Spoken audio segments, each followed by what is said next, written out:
Guys ৰাতিটোৰ ভিতৰতে হাতীটো বুলি কথা এটা আছে নহয়। মাত্ৰ দুদিনৰ দুজাক বৰষুণে সমগ্ৰ অঞ্চল ডুবাই দিলে। কি ক'ম আৰু আপোনালোকক, চাওক মোৰ পিছ চাইডে চাওক, সেইটো সম্পূৰ্ণ এটা ৰাস্তা আছিলে আৰু এইফালে গোটেই পুখুৰী মই দেখাই আছোঁ ৰ'ব। সেইভাগ চাওক আমাৰ নামঘৰ, বুঢ়া নামঘৰ ৰাইজ, আৰু তাৰে ছাইডতে এয়া আমাৰ খুৰাহঁতৰ পুখুৰী আছিলে। বহুত মাছ আছিলে ৰাইজ, কি ক'ম আৰু।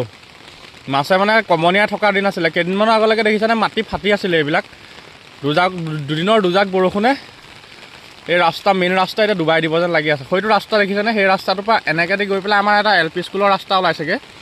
এইফালে আমাৰে গাঁৱৰ ভৰালি চুক বুলি আছে অঞ্চল, সেই জেগাত ওলাইছেগৈ।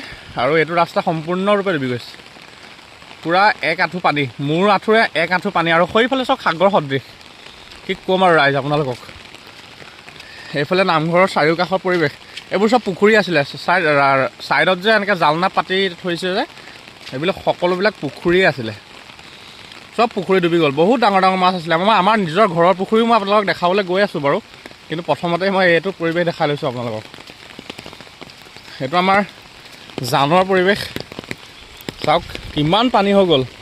কেইদিনমানৰ আগলৈকে জানৰ মাটি ওলাই আছিলে, পানী কম আছিলে। এইবোৰ চব ভাঙি দিলে। বহুত ডাঙৰ ডাঙৰ মাছ আছিলে, চব ওলাই গ'ল। আৰু ইফালে আমাৰ নামঘৰৰ নাট্য মঞ্চটোৰ অৱস্থা চাওক, পানীৰে সম্পূৰ্ণ ভৰপূৰ কৰি পেলালে।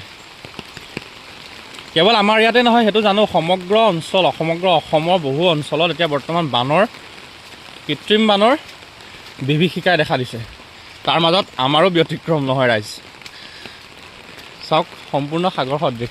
এইটো হৈছে পকা ৰাস্তা, দেখিছেনে? এইটো ৰাস্তা এইডোখৰ অকণমান ওখ কাৰণে এতিয়ালৈকে ডুবা নাই।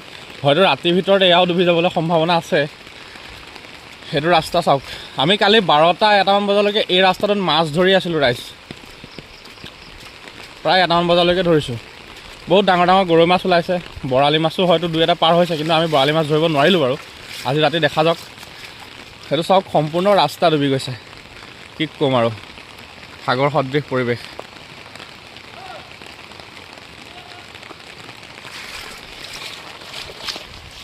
এয়া আমাৰ জীৱন। অৱশ্যে এয়া পানী বৰ বিশেষ দিন নাথাকে, যদি বৰষুণ কমি যায় তেতিয়া পানী নিশ্চয় কমি যাব। কিন্তু আমাৰ অৱস্থাটো বৰ্তমান এয়া চাওক। মোৰ ঘৰৰ ওচৰৰ পৰিৱেশ ৰাইজ। সেইজন আমাৰ মইনাদ দোকানলৈ মানুহ আহিবলৈ এতিয়া নাইকিয়া হৈ গ'ল, কি হ'ব অৱস্থা।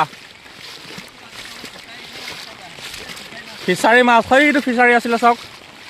এই ছাইডতে এটা ফিচাৰী আছিলে, ফিচাৰী মাছ চব ওলাই গ'ল। আমাৰ ৰংগমঞ্চ চব দেখাই দিছোঁ আৰু ৰাইজক, কি ক'ম। এয়া মাটি ৰোৱা মাটি এইবিলাক চব।